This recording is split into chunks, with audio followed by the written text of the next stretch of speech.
Hi, this is Group 1 Live or Let Die's group analysis on the case of the lost language. Our table of contents. This is just an overview of our case summary, proposed solution, recommendations, and conclusion, and then the order in which our individual abstracts will be listed at the end. Our case summary. Amelie's neurological mystery. Amélie Bouchard is a bilingual woman who experienced a left hemisphere stroke, which typically causes language difficulties. What's unusual is that she lost English but retained French, and that raises some important questions about how the brain handles multiple languages. Understanding aphasia in the brain. Aphasia affects speaking, understanding, reading, or writing, and is often linked to damage in Broca's or Wernicke's areas, both located in the left hemisphere of your brain. In most cases, if you're bilingual, you'd lose both languages, but that's not what happened here. What we're trying to understand, the big question we're exploring is what caused the selective language retention? Why did her brain protect one language and not the other? And what can that tell us about how bilingualism shapes brain structures? Not all bilinguals are the same. How and when you learn a second language matters. Our thesis is that bilingualism may actually reshape the brain's language system in ways that can help explain Amélie's case. Proposed solution and analysis. To better understand how her brain is processing each language after her stroke, we'd want to run several evaluations. First, an fMRI scan could show us which areas light up when she uses French versus English. That can help pinpoint which language centers survived and which are impaired. Next, we can use language mapping techniques to track which parts of the brain are still active during language tasks. We'd also want to give her a bilingual aphasia test that measures fluency, comprehension, and naming in both languages. Finally, we'd conduct a use and emotional connection interview. Knowing which language she uses more daily and which one is tied to personality, identity, or family can help us plan the best recovery path for her. A comparison of theories. So let's walk through a few of the major theories that can help us explain Amelie's case.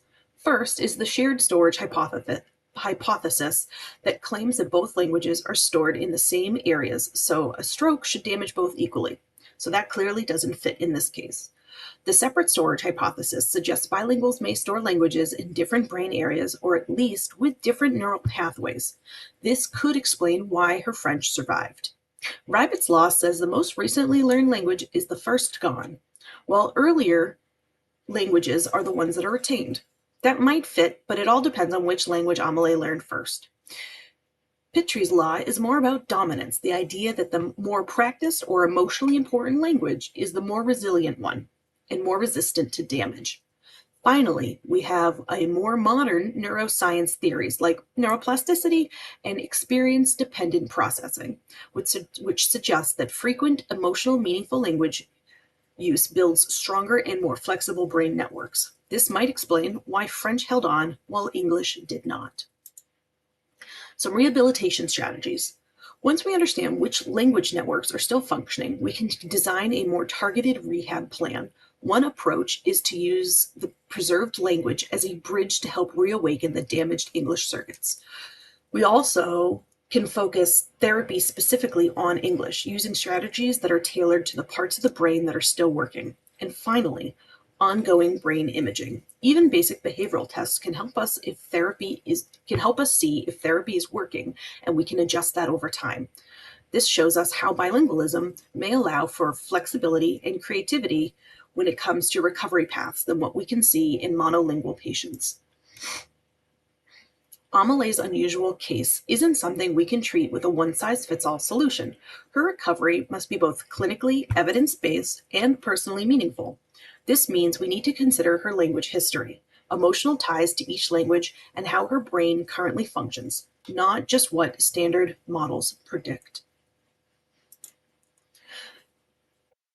Her personalized pathway to language recovery. So we recommend beginning therapy in French, which is her stronger and likely more emotionally meaningful language, and the one she retained.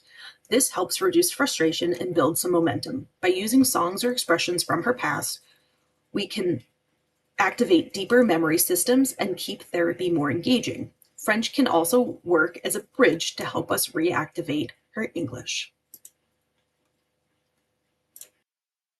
A thorough language assessment in both English and French would include everything from speaking to reading and writing.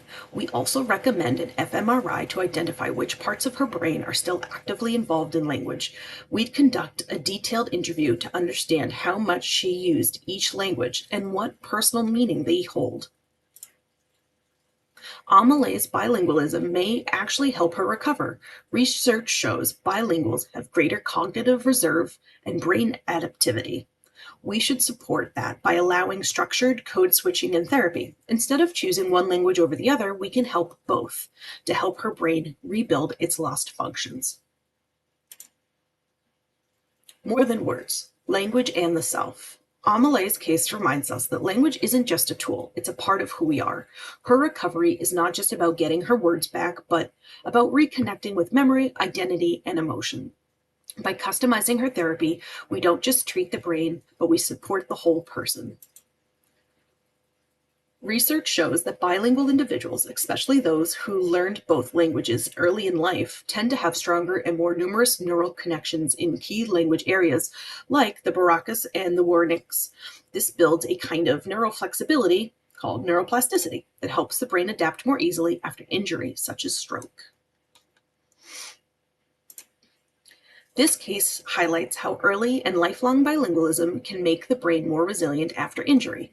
The preserved language, French, likely remained due to its stronger emotional and neural foundations. Bilingualism doesn't prevent damage, but it does create extra pathways that can help the brain recover. These findings support a more personalized approach to therapy and future research into how bilingualism can act as a protective factor in your neurobiological health. And that ends our conclusion. And moving on, we're going to have our abstracts for Group 1, Live or Let Die.